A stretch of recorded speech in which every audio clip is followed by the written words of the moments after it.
ಜೀವ.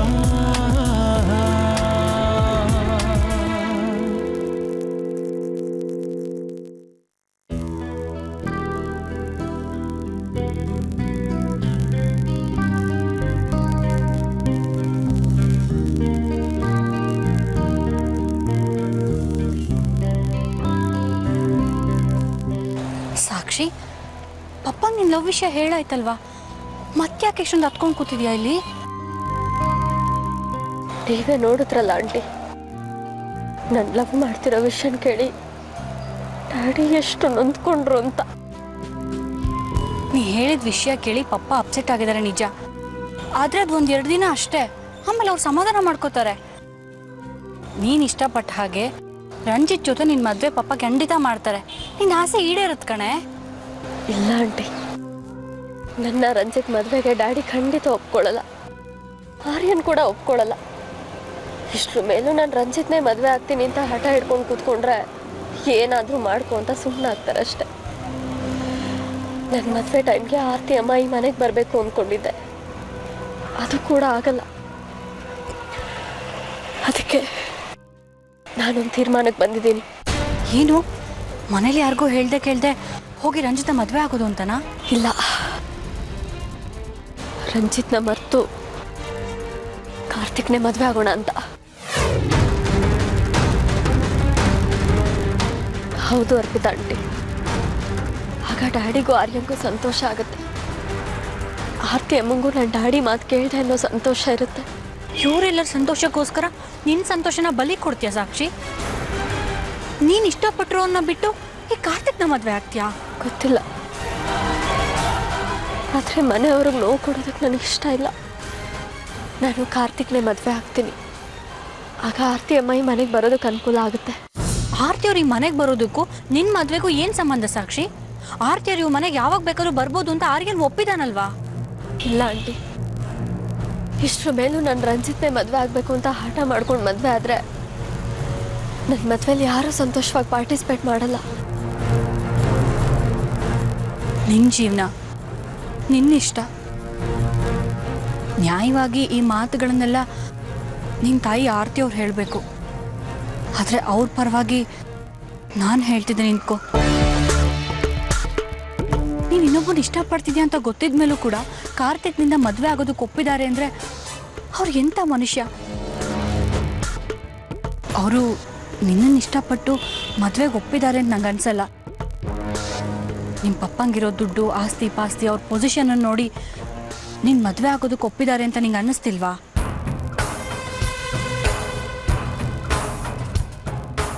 ದುಡ್ಡನ್ನ ಇಷ್ಟಪಡೋ ವ್ಯಕ್ತಿ ನಿನ್ನನ್ನು ಇಷ್ಟಪಡ್ತಾನ ಸಾಕ್ಷಿ?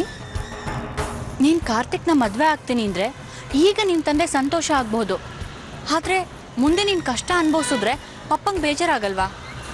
ಎಲ್ಲದಕ್ಕಿಂತ ಹೆಚ್ಚಾಗಿ ಬೇರೆಯವ್ರಿಗಿಂತ ನೀನು ಜಾಸ್ತಿ ನೋವು ಅನುಭವಿಸ್ತೀಯ ಸಾಕ್ಷಿ.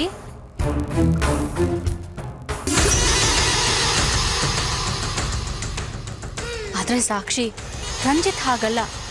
ಅವ್ರದ್ದು ತುಂಬ ರಿಚ್ ಫ್ಯಾಮಿಲಿ. ಈಗಲೂ ರಂಜಿತ್ ತಂದೆ ಮನಸ್ಸು ಮಾಡಿದ್ರೆ ನಿನಗಿಂತ ರಿಚ್ ಫ್ಯಾಮಿಲಿಯಿಂದ ಹುಡುಗಿನ ತಂದು ಅವ್ರು ಮದುವೆ ಮಾಡ್ಬೋದು. ಆದರೆ ರಂಜಿತ್ ನಿನ್ನ ತುಂಬ ಇಷ್ಟಪಟ್ಟಿದ್ದಾರೆ, ಮನಸಾರ ಪ್ರೀತಿಸ್ತಿದ್ದಾರೆ.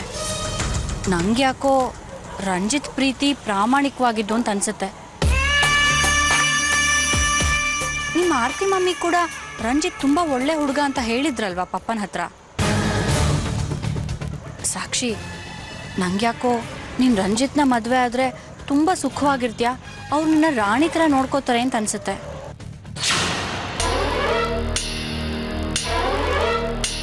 ಇಷ್ಟು ಹೇಳಿದ ಮೇಲೂ ನಿಂಗೆ ಕಾರ್ತಿಕ್ನೇ ಮದುವೆ ಆಗೋದು ಸರಿ ಅಂತ ಅನ್ಸಿದ್ರೆ ನಿನ್ನಿಷ್ಟ. ಆಂಟಿ, ನೀವು ಹೇಳೋದನ್ನೆಲ್ಲ ಯೋಚನೆ ಮಾಡಿದ್ರೆ ನೀವು ಹೇಳೋದು ಸರಿ ಅನ್ಸುತ್ತೆ. ಮತ್ತೆ ಸರಿ ಯಾವುದು ಅಂತ ಗೊತ್ತಾದ್ಮೇಲೆ ತಪ್ಪು ನಿರ್ಧಾರ ಯಾಕೆ ತಗೋತೀಯ ಸಾಕ್ಷಿ? ಆದರೆ ನನ್ನ ಮದುವೆಯಲ್ಲಿ ಡ್ಯಾಡಿ, ಅಮ್ಮ, ಆದಿ, ಆರ್ಯ, ಅಜ್ಜಿ ಎಲ್ಲರೂ ಸಂತೋಷವಾಗಿರ್ಬೇಕು ಅಂತ ನನ್ನ ಆಸೆ. ಅವರೆಲ್ಲ ರಂಜಿತ್ನೇ ಒಪ್ಕೊಳ್ಳೋ ಹಾಗೆ ಕನ್ವಿನ್ಸ್ ಮಾಡೋದು ಹೇಗೆ? ಆರ್ತಿ ಮಮ್ಮಿನ ಇನ್ನೊಂದ್ಸಲ ಮೀಟ್ ಮಾಡು. ಪಪ್ಪನ ಕನ್ವಿನ್ಸ್ ಮಾಡೋದಕ್ಕೆ ಅಮ್ಮಂಗೆ ಹೇಳು. ಆರ್ಯನ್ನ ಹೇಗೆ ಕನ್ವಿನ್ಸ್ ಮಾಡೋದು? ಆರ್ಯ ಅನುಷಾ ಹೇಳಿದ ಮಾತನ್ನ ಕೇಳ್ತಾನೆ. ನೀನು ಮೊದಲು ಅನುಷನ ಮೀಟ್ ಮಾಡಿ ಅವಳಿಗೆಲ್ಲ ಎಕ್ಸ್ಪ್ಲೇನ್ ಮಾಡು.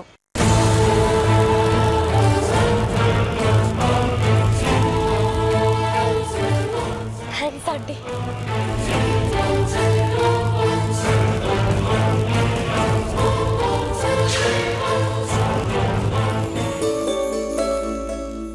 ನಾನು ನಿಮ್ಮ ಹತ್ರ ಮಾತಾಡಬೇಕು ಅಂತ ಬಂದರೆ ನೀವು ಸೈಲೆಂಟಾಗಿ ಕೂತಿದ್ದೀರಲ್ಲಮ್ಮ. ಏನಂತ ಮಾತಾಡಲಿ ಸಾಕ್ಷಿ? ನೀನು ಮಾಡಿರೋ ಕೆಲಸಕ್ಕೆ ತಲೆ ತೆಗ್ಸೋ ಹಾಗಾಗಿದೆ. ಪಾಪ ಇವರು ಕಣ್ಣೀರು ಹಾಕೊಂಡು ಹೇಳ್ತಾ ಇದ್ರು. ಅವ್ರು ನಿನ್ನೆ ಎಷ್ಟು ಪ್ರೀತಿ ಮಾಡ್ತಾ ಇದ್ರು, ಎಷ್ಟೆಲ್ಲ ಸ್ವಾತಂತ್ರ್ಯ ಕೊಟ್ಟಿದ್ರು. ನೀನು ಯಾಕೆ ಈ ರೀತಿ ಮಾಡಿದೆ? ಡ್ಯಾಡಿಗೆ ಹರ್ಟ್ ಆಗಬಾರ್ದು ಅಂತಾನೆಮ್ಮ ನಾನು ಈ ರೀತಿ ಮಾಡಿದ್ದು. ಅವ್ರಿಗೆ ಹರ್ಟ್ ಆಗಲಿ ಇಲ್ಲ ಅವ್ರಿಗೆ ಅವಮಾನ ಆಗಲಿ ಅನ್ನೋ ಉದ್ದೇಶದಿಂದ ನಾನು ಈ ರೀತಿ ಮಾಡಲಿಲ್ಲ. ಡ್ಯಾಡಿ ಬಗ್ಗೆ ನನಗೆ ತುಂಬ ರೆಸ್ಪೆಕ್ಟ್ ಇದೆ. ಮಾತಾಡಬೇಡ ನೀನು. ಡ್ಯಾಡಿಗೆ ಹರ್ಟ್ ಮಾಡಬಾರ್ದು, ಅವ್ರಿಗೆ ರೆಸ್ಪೆಕ್ಟ್ ಕೊಡ್ತೀನಿ ಅಂತ ಹೇಳಿ ಈ ರೀತಿ ಎಲ್ಲ ಮಾಡಿದ್ಯಲ್ಲ. ಎಲ್ಲರೂ ಮುಂದೆ ಕಾರ್ತಿಕನ ಒಪ್ಕೊಂಡು ಆಮೇಲೆ ಇಷ್ಟಲ್ಲ ಅಂತ ಹೇಳಿದ್ಯಲ್ಲ ಸಾಕ್ಷಿ. ಇದರಿಂದ ಎಷ್ಟು ನೋವಾಗಿದೆ ಗೊತ್ತಾ ಅವರಿಗೆ? ನಾನು ನಿಮಗೆ ಹೇಳಿದ್ನಲ್ಲಮ್ಮ, ಆ ಕಾರ್ತಿಕ್ ನಾನು ಹೇಳಿದ್ದಕ್ಕೆ ಒಪ್ಕೊಂಡಿದ್ದ. ಆಮೇಲೆ ಎಲ್ಲರೂ ಮುಂದೆ ಬಂದು ಪ್ಲೇಟ್ ಚೇಂಜ್ ಮಾಡ್ದ. ಸುತ್ತಿ ಬಳಸಿ ಮಾತಾಡೋ ಬದಲು ನೀನು ಲವ್ ವಿಷಯನ ಹೇಳ್ಬೋದಾಗಿತ್ತಲ್ವಾ? ನೀ ಲವ್ ಮಾಡ್ತಿರೋ ಹುಡುಗ ಯಾರು? ರಂಜಿತ್ ಅವ್ರನ್ನ. ಅಂದ್ರೆ ನಾನು ರಂಜಿತ್ ವಿಷಯ ಹೇಳೋಕ್ಕಿಂತ ಮುಂಚೆನೆ ನೀನು ಅವ್ರನ್ನ ಲವ್ ಮಾಡ್ತಾ ಇದೀಯಾ? ಯಾವಾಗ ಪರಿಚಯ ಆದ್ರು ನಿನಗೆ? ಅದು ನಾನು ಫೋಟೋ ತರೋದಕ್ಕೆ ಅಂತ ಸ್ಕೂಲಿಗೆ ಹೋಗಿದಾಗ ಅವರೇ ಫೋಟೋ ತರಿಸ್ಕೊಟ್ಟಿದ್ರು. ಆಮೇಲೆ ಒಂದೆರಡು ಸಲ ಹೊರಗಡೆ ಸಿಕ್ಕಿದ್ರು. ರಂಜಿತ್ ಪರಿಚಯ ಆಗಿ ಇನ್ನೂ 2 ತಿಂಗಳು ಕೂಡ ಆಗಿಲ್ಲ, ಆಗ್ಲೇ ನೀನು ಅವ್ರನ್ನ ಲವ್ ಮಾಡಕ್ ಶುರು ಮಾಡಿದ್ಯಾ? ಈ ವಿಷಯ ನನ್ನ ಹತ್ರನೂ ಹೇಳ್ಬೇಕು ಅಂತ ಅನ್ನಿಸ್ಲಿಲ್ವಾ ನಿನಗೆ?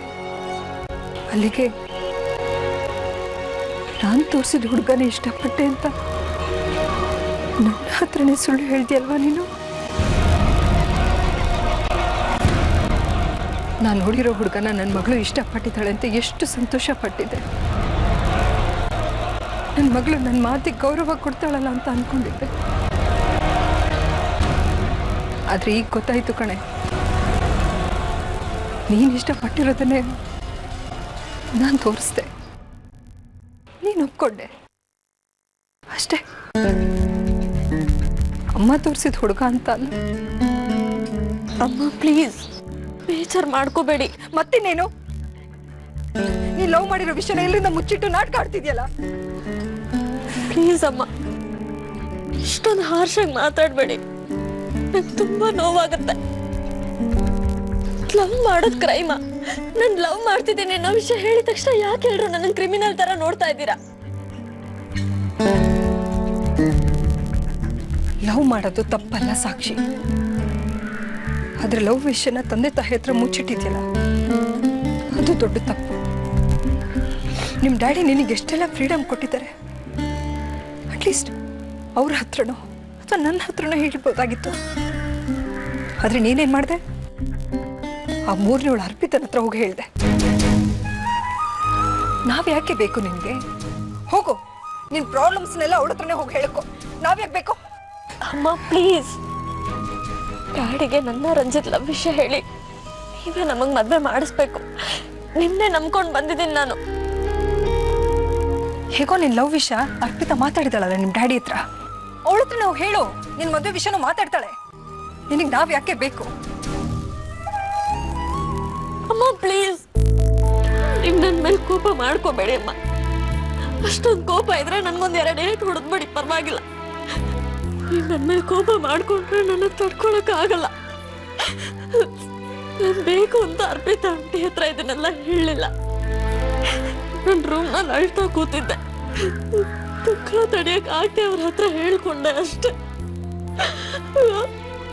ಆದ್ರೆ ಅವರು ಡ್ಯಾಡಿ ಹತ್ರ ಎಲ್ಲ ವಿಷಯ ಹೇಳ್ಬಿಟ್ರು.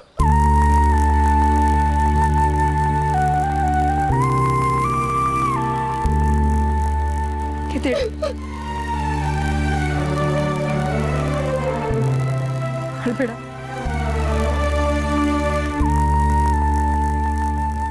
ಅಮ್ಮ ಪ್ಲೀಸ್ ಅಮ್ಮ, ಡ್ಯಾಡಿಗೆ ನನ್ನ ರಂಜಿತ್ ವಿಷಯ ಹೇಳಿ ನೀವೇ ಮದುವೆ ಮಾಡಿಸ್ಬೇಕು. ಇದು ನಿಮ್ಮಿಂದ ಮಾತ್ರ ಸಾಧ್ಯ. ಪ್ಲೀಸ್ ಸಾಕ್ಷಿ, ಈ ವಿಷಯದಲ್ಲಿ ನಾನು ನಿನಗೆ ಹೆಲ್ಪ್ ಮಾಡೋಕ್ಕಾಗಲ್ಲ. ಅಮ್ಮ ಪ್ಲೀಸ್ ಹಾಗನ್ಬೇಡಿ, ನಾನು ನಿಮ್ಮನ್ನೇ ನಂಬ್ಕೊಂಡು ಬಂದಿದ್ದೀನಿ. ಕೋಪದಲ್ಲಿ ನಾನು ಈ ಮಾತು ಹೇಳ್ತಲ್ಲ ಸಾಕ್ಷಿ. ದಯವಿಟ್ಟು ನನಗೆ ಈ ವಿಷಯದಲ್ಲಿ ಹೆಲ್ಪ್ ಮಾಡೋಕ್ಕಾಗಲ್ಲ. ಆದರೆ ರಂಜಿತ್ ತುಂಬ ಒಳ್ಳೆಯವರು, ಜೆಂಟಲ್ಮ್ಯಾನ್. ನನ್ನ ವಿಷಯದಲ್ಲಿ ಆ ಥರ ರಿಸ್ಕ್ ಏನೂ ಇರಲ್ಲ ಅಮ್ಮ. ಸಾಕ್ಷಿ, ನಾವೊಬ್ಬರನ್ನ ಪ್ರೀತಿಸುವಾಗ ಎಲ್ಲ ಚೆನ್ನಾಗಿ ಕಾಣಿಸುತ್ತೆ. ಅವ್ರ ಬಗ್ಗೆ ಯಾರೇ ನೆಗೆಟಿವ್ ಆಗಿ ಹೇಳಿದ್ರು ಈ ವಯಸ್ಸಿನಲ್ಲಿ ಅದನ್ನು ಕೇಳೋದಕ್ಕೆ ಕಷ್ಟ ಆಗುತ್ತೆ.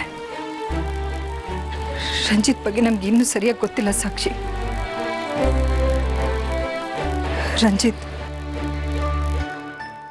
ನಾವು ಅನ್ಕೊಂಡಿರೋಷ್ಟು ಒಳ್ಳೆ ಹುಡುಗ ಅಲ್ಲ ಕಣೆ. ಏನು ಮಾಡಿದ್ರು ರಂಜಿತ್ ಅವರು? ಆದಿತ್ಯ ಚಿದಂಬರಂ ಹತ್ರ 5 ಲಕ್ಷ ಇಸ್ಕೊಂಡಿದ್ದಾನಂತೆ. ದುಡ್ಡು ಬೇರೆ ಯಾರ್ದು ಅಲ್ಲ ಸಾಕ್ಷಿ, ರಂಜಿತ್ ದುಡ್ಡಂತೆ. ಆದಿತ್ಯ 5 ಲಕ್ಷನ ವಾಪಸ್ ಕೊಡೋದಕ್ಕಂತ ಹೋಗ್ತಿದ್ದ. ಆಗ ಅವನ ಮೇಲೆ ಅಟ್ಯಾಕ್ ಮಾಡಿ ಆ ದುಡ್ಡನ್ನ ಕಿತ್ಕೊಳ್ಳೋದಕ್ಕೆ ನೋಡಿದ್ರಂತೆ. ಈ ಕೆಲಸನ ಬೇರೆ ಯಾರು ಮಾಡಿಸಿರೋದಕ್ಕೂ ಸಾಧ್ಯ ಇಲ್ಲ. ಒಂದೇ ಚಿದಂಬರಂ, ಇಲ್ಲ ಅಂದ್ರೆ ರಂಜಿತ್. ನನ್ಗೆ ಯಾಕೋ ರಂಜಿತ್ ಮೇಲೆ ಅನುಮಾನ ಸಾಕ್ಷಿ. ಇಲ್ಲಮ್ಮ, ರಂಜಿತ್ ಅವ್ರು ಖಂಡಿತ ಅಂತವ್ರಲ್ಲ. ಇದನ್ನ ಅವ್ರು ಮಾಡಿಸಿರೋದಕ್ಕೆ ಸಾಧ್ಯನೇ ಇಲ್ಲಮ್ಮ. ಇದೆಲ್ಲ ಚಿದಂಬರಂ ಅವ್ರದ್ದೇ ಕೆಲಸ. ಆಗ್ಲಿ ಸಾಕ್ಷಿ, ರಂಜಿತ್ ನೀನು ತಿಳ್ಕೊಂಡಿರೋ ಅಷ್ಟೇ ಒಳ್ಳೆ ಮನುಷ್ಯನೇ ಆಗಿರ್ಲಿ. ಆದ್ರೆ ನಾನು ಈ ವಿಷಯದಲ್ಲಿ ನಿನಗೆ ಹೆಲ್ಪ್ ಮಾಡೋಕ್ಕಾಗಲ್ಲ. ಪ್ಲೀಸ್ ಅಮ್ಮ, ಹಾಗನ್ಬೇಡಿ. ನಿನಗೆ ನಿಜವಾಗ್ಲೂ ನನ್ನ ಮೇಲೆ ಗೌರವ ಇರೋದಾದ್ರೆ ಆರ್ಯನ್ ಫ್ರೆಂಡ್ ಕಾರ್ತಿಕ್ ಇದಾನಲ್ಲ, ನೀನು ಅವನನ್ನೇ ಮದುವೆ ಹಾಕು. ಸೂರ್ಯ ಅವ್ರ ಫ್ಯಾಮಿಲಿ ಬಗ್ಗೆ ಚೆನ್ನಾಗಿ ವಿಚಾರಿಸಿದ್ದಾರೆ. ಅವನು ನಿನಗೆಲ್ಲ ರೀತಿಯಲ್ಲೂ ಸೂಟ್ ಆಗ್ತಾನೆ. ನನ್ನ ಮಾತು ಕೇಳು. ಇದನ್ನ ಒಪ್ಕೊಂಡ್ರೆ ನಿಮ್ಮ ತಂದೆ ನೆಮ್ಮದಿಯಾಗಿರ್ತಾರೆ.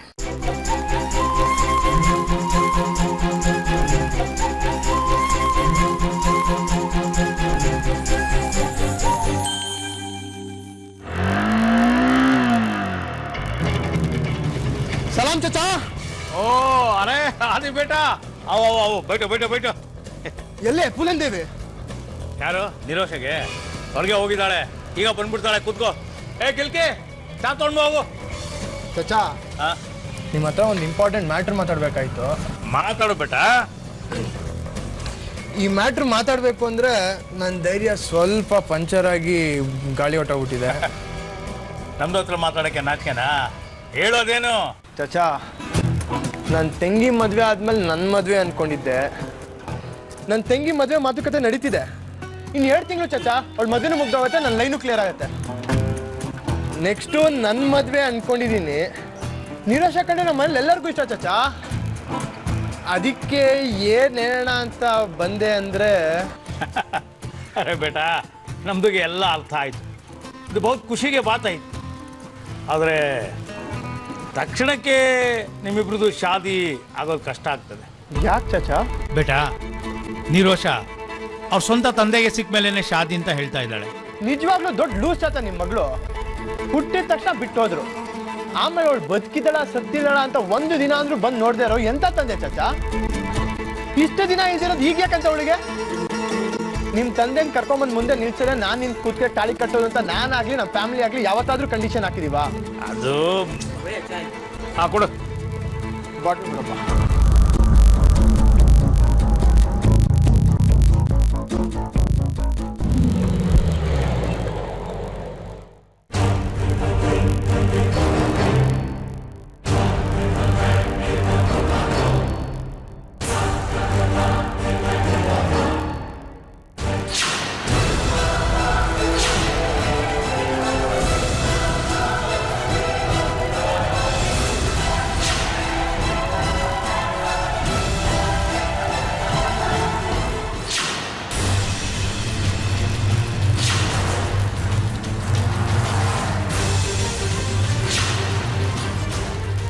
ಈ ಅರ್ಪಿತಾನು ರಂಜಿತ್ ಒಟ್ಟಿಗೆ ಇದಾರಲ್ಲ, ಏನ್ ನಡೀತಿರ್ಬೋದು?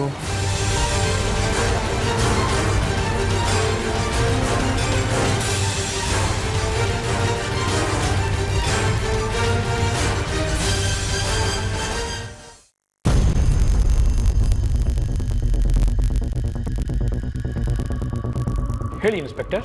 ರಂಜಿತ್ ಅವರಿದ್ದಾರಾ? ಯಾಕೆ ಇನ್ಸ್ಪೆಕ್ಟರ್? ಇನ್ಸ್ಪೆಕ್ಟರ್ ಆರ್ಯ ಅವ್ರ ಮೇಲೆ ಹಿಟ್ ಅಂಡ್ ರನ್ ಆಗಿತ್ತಲ್ಲ, ಅದ್ರ ಬಗ್ಗೆ ನಿಮ್ಮ ಮಗ ರಂಜಿತ್ ಅವ್ರನ್ನ ವಿಚಾರಿಸಬೇಕಾಗಿತ್ತು. What nonsense! ನಿಮ್ಮ ಇನ್ಸ್ಪೆಕ್ಟರ್ ಆರ್ಯನಿಗೆ ಆಕ್ಸಿಡೆಂಟ್ ಆದ್ರೆ ನನ್ನ ಮಗ ರಂಜಿತ್ನ ಯಾಕೆ ವಿಚಾರಿಸಬೇಕು? ನಾವು ಪೊಲೀಸ್ನವರು ಕಾರಣ ಇಲ್ಲದೆ ಎನ್ಕ್ವೈರಿಗೆ ಬರೋದಿಲ್ಲ ಮಿಸ್ಟರ್ ಚಿದಂಬರಂ. ಅವ್ರ ಮೇಲೆ ಅಟ್ಯಾಕ್ ಮಾಡಿ ಎಸ್ಕೇಪ್ ಆಗಿರೋ TT ನಂಬರು KA 017134. ಅದು ನಿಮ್ಮ ಮಗ ರಂಜಿತ್ ಅವ್ರ ಹೆಸರಲ್ಲಿದೆ. ಇರಬಹುದು. ನಮ್ಮ ಹತ್ರ 50-60 ವೆಹಿಕಲ್ಗಳಿದೆ, ಬಾಡಿಗೆಗೆ ಬಿಟ್ಟಿರ್ತೀವಿ. ಎಲ್ಲ ನಂಬರ್ಗಳನ್ನು ಜ್ಞಾಪಕ ಇಟ್ಕೊಳಕ್ಕಾಗತ್ತಾ? ಬೇಕಾದ್ರೆ ನಮ್ಮ ಆಫೀಸ್ಗೆ ಹೋಗಿ ನಮ್ಮ ಮ್ಯಾನೇಜರ್ ಎಲ್ಲ ಕನ್ಫರ್ಮ್ ಮಾಡ್ತಾರೆ. ನಾನೆಲ್ಲ ಕನ್ಫರ್ಮ್ ಮಾಡ್ಕೊಂಡೇ ಬಂದಿದ್ದೀನಿ ಸರ್. ಈ TT ನಿಮ್ಮ ಮಗ ರಂಜಿತ್ ಅವ್ರ ಹೆಸರಲ್ಲೇ ಇರೋದು. ಅದಕ್ಕೇನು ಇವಾಗ? ಇದೇ ವೆಹಿಕಲ್ಲು ನಮ್ಮ ಇನ್ಸ್ಪೆಕ್ಟರ್ಗೆ ಆಕ್ಸಿಡೆಂಟ್ ಮಾಡಿದ್ದು ಅಂತ ನೋಡಿದವ್ರು ಹೇಳಿದ್ದಾರೆ. ರೇ ಮಿಸ್ಟರ್, ಯಾರೋ ಏನೋ ಹೇಳಿದ್ರು ಅಂತ ಅದನ್ನೇ ಸತ್ಯ ಅಂತ ನಂಬಿಕೊಂಡು ಇಲ್ಲಿ ಬಂದು ವಿಚಾರಿಸ್ತಿದ್ದೀರಲ್ಲ, ಏನು ಹೇಳಬೇಕು ನಾನು ನಿಮಗೆ? ಆರ್ಯ ಅವ್ರ ಮೇಲೆ ಹಿಟ್ ಆ್ಯಂಡ್ ರನ್ ಕೇಸ್ ಆಗಿದ್ದು ಈಗ 4 ದಿವಸದ ಹಿಂದೆ ಅಂತ ಪೇಪರಲ್ಲಿ ಓದಿದ ಜ್ಞಾಪಕ ಇದೆ. ನಮ್ಮ TTನ ರಿಪೇರಿಗೆ ಬಿಟ್ಟು ಹತ್ತಿರ 1 ವಾರ ಆಗಿರ್ಬೇಕೇನೋ. ಹಾಗಾದ್ರೆ ನಿಮ್ಮ TT ಈಗ ವರ್ಕ್ಶಾಪ್ನಲ್ಲೇ ಇರಬೇಕಲ್ವಾ? ಎಸ್, ನಾನು ನೋಡ್ಬೇಕದನ್ನ. ಖಂಡಿತ. ಹಾಗಾದರೂ ನಿಮ್ಮ ಡೌಟ್ ಕ್ಲಿಯರ್ ಆಗ್ಬೋದೋ ಏನೋ. 1 ನಿಮಿಷ, ರೆಡಿಯಾಗಿ ಬರ್ತೀನಿ.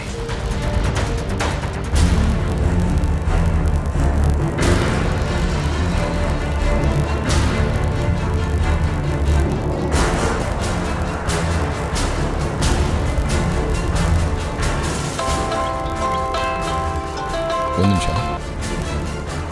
ಡ್ಯಾಡ್ ಹೇಳಿ. ಹಲೋ ರಂಜಿತ್, ಎಲ್ಲಿದೆಯಾ? ಯಾಕೆ, ಏನಾಯ್ತು? ಮನೆಗೆ ಪೊಲೀಸ್ನವ್ರು ಬಂದಿದ್ದಾರೆ ಆರ್ಯನ್ ಆಕ್ಸಿಡೆಂಟ್ನ ಎನ್ಕ್ವೈರಿ ಮಾಡೋದಕ್ಕೆ ಅಂತ. ಹೌದಾ? ನಾನು ಅವತ್ತೇ ಪಡ್ಕೊಂಡೆ ನಿನಗೆ ಆರ್ಯನ ಮೇಲೆ ಅಟ್ಯಾಕ್ ಮಾಡಿಸಿದ್ದು ತಪ್ಪು ಅಂತ. ನೀನೇನೋ ಹೇಳಿ ಬಾಯಿ ಮುಚ್ಚಿಸ್ದೆ. ಈಗ ನೋಡು, ಇವತ್ತು ವೆಹಿಕಲ್ ನಂಬರ್ನ ಪತ್ತೆ ಮಾಡಿ ಮನೆಗೆ ಎನ್ಕ್ವೈರಿಗೆ ಅಂತ ಬಂದಿದ್ದಾರೆ. ವೆಹಿಕಲ್ ರಿಪೇರಿಗೆ ಅಂತ ಗ್ಯಾರೇಜಿಗೆ ಬಿಟ್ಟಿದ್ದೀವಿ ಅಂತ ಹೇಳಬೇಕಿತ್ತು ಡ್ಯಾಡ್. ಗಾಡಿನ ಗ್ಯಾರೇಜ್ಗೆ ಬಿಟ್ಟು 1 ವಾರ ಆಯಿತು ಅಂತ ಹೇಳಿದ್ದೀನಿ. ಆದರೆ ಪೊಲೀಸರು ಅದನ್ನ ಪೂರ್ತಿಯಾಗಿ ನಂಬದ ಹಾಗೆ ಕಾಣ್ತಾ ಇಲ್ಲ. ಇವಾಗ ಎಲ್ಲಿದ್ದಾರೆ ಪೊಲೀಸ್ನವರು? ಬಾಗ್ಲಲ್ಲಿ ನಿಂತಿದ್ದಾರೆ ಕಣೋ. ಈಗ ಅವ್ರನ್ನ ವರ್ಕ್ಶಾಪಿಗೆ ಕರ್ಕೊಂಡು ಹೋಗ್ತಾ ಇದ್ದೀನಿ. ನೀನು ಅಲ್ಲಿಗೆ ಬೇಗ ಬಂದ್ಬಿಡು. ನಿನಗೆ ಕೇಳಿದ್ರು ನಾನು ಏನು ಹೇಳಿದ್ರು ಅದನ್ನೇ ನೀನು ಹೇಳಬೇಕು. ಇಬ್ಬರು ಸೇರಿ ಹೇಗಾದರೂ ಈ ಸಿಚುವೇಶನ್ನ ಮ್ಯಾನೇಜ್ ಮಾಡಿಬಿಡೋಣ. Okay okay dad. ಏನಾಯ್ತು?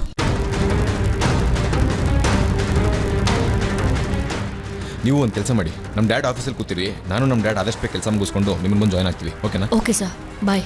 1 ನಿಮಿಷ, ಗಾಡಿ ನಿಲ್ಸು.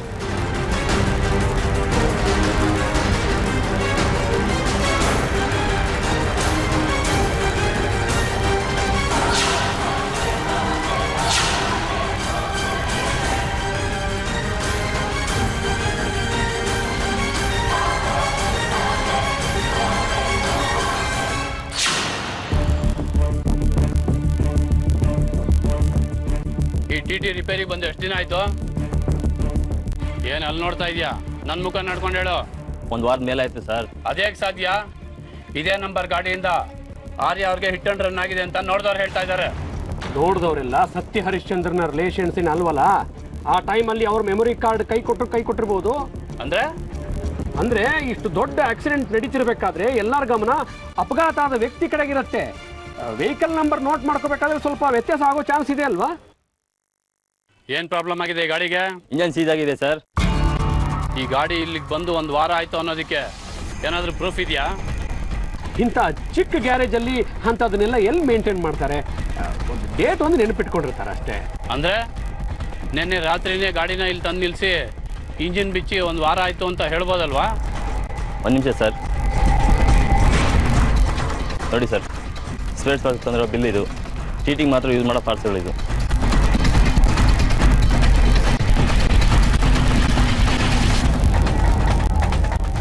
ನಾನು ರಂಜಿತ್ ಅವ್ರನ್ನ ನೋಡ್ಬೇಕಾಯ್ತಲ್ಲ. ಫೋನ್ ಮಾಡಿದ್ದೀನಿ, ಇನ್ನೇನು ಸ್ವಲ್ಪ ಹೊತ್ತಿನಲ್ಲಿ ಇಲ್ಲಿ ಬಂದ್ಬಿಡ್ಬೋದು. ಈ TTನ ನಿನ್ನ ಹತ್ರ ರಂಜಿತ್ ಅವರೇ ತಂದುಬಿಟ್ರಾ? ಇಲ್ಲ ಸರ್, ಬಂಡ್ಯಾರಾಮ ಅವರು ತಂದುಬಿಟ್ಟಿದ್ದು. ಅವರೇ ಗಾಡಿ ನೋಡಿಸ್ತಾ ಇರೋದು. ಈಗ ಎಲ್ಲಿದ್ದಾನೆ ಬಂಡ್ಯಾರಾಮ? ಈ TT ಇಲ್ಲ ಅಂದರೆ ಅವನಿಗೆ ಕೆಲಸನೇ ಇಲ್ಲ ಸರ್. ಅದಕ್ಕೆ ಅವ್ನು ಊರಿಗೆ ಹೋಗಿದ್ದಾನೆ. ಈ ಗಾಡಿ ರಿಪೇರಿ ಆಗ್ತದ ತಕ್ಷಣ ಫೋನ್ ಮಾಡ್ತೀನಿ, ಅವಾಗ ಹೋಗಿ ಬರ್ತಾನೆ. ಸರಿ, ಅವನ ಫೋನ್ ನಂಬರ್ ಬೇಕಿತ್ತಲ್ಲ ಸರ್ ನನಗೆ? ನನ್ನ ಹತ್ರ ಇಲ್ಲ ಸರ್. ಸರಿ, ನೀನು ಕೊಡ. ಸರ್ ಅದು ನನ್ನ ಹತ್ರನೂ ಇಲ್ಲ ಸರ್. ಟಿ ಟಿ ರಿಪೇರಿ ಆದ ತಕ್ಷಣ ಫೋನ್ ಮಾಡಿ ಬರಕ್ಕೆ ಹೇಳ್ತೀನಿ ಅಂತ ಈಗ ತಾನೇ ಹೇಳ್ತಿಯಲ್ಲ, ಫೋನ್ ನಂಬರ್ ಕೊಡೋ.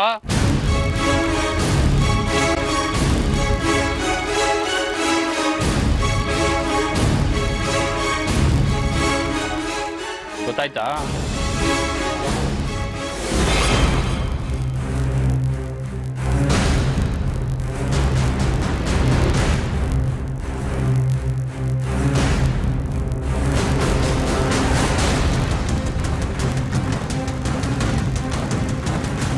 ಇವನು ನಿರೋಷ ಬಾಯ್ ಫ್ರೆಂಡ್ ಆದಿತ್ಯ ಅಲ್ವಾ? ಇವನು ಯಾಕೆ ನನ್ನ ಫಾಲೋ ಮಾಡ್ತಿದ್ದಾನೆ? ಓ ಮೈ ಗಾಡ್, ಏನಪ್ಪ ಆಟೋ ಯೂಟರ್ನ್ ಮಾಡ್ಕೊ.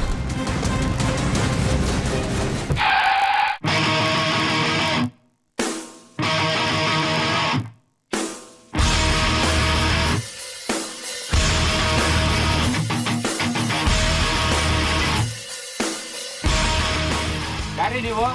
ನಾನು ಬ್ರೇಕ್ ಇನ್ಸ್ಪೆಕ್ಟರ್. ಎಮಿಷನ್ ಟೆಸ್ಟ್ ಮಾಡಿಸಿದ್ಯಾ? ಮೀಟ್ರ್ ಸರಿಗಿದೆಯಾ? ಸುಮ್ಮನೆ ಜೋಕ್ ಮಾಡಿದೆ ಗುರು. ಹಿಂದೆ ಕೂತಿದ್ದಿಲ್ಲ ಗಿರಾಕಿ, ಅವ್ರ ಜೊತೆ ಸ್ವಲ್ಪ ಮಾತಾಡಬೇಕಾಗಿತ್ತು. ಏನ್ ಗಿರಾಕಿ ಅಂತೆಲ್ಲ ಅಂತಿದ್ಯಾ?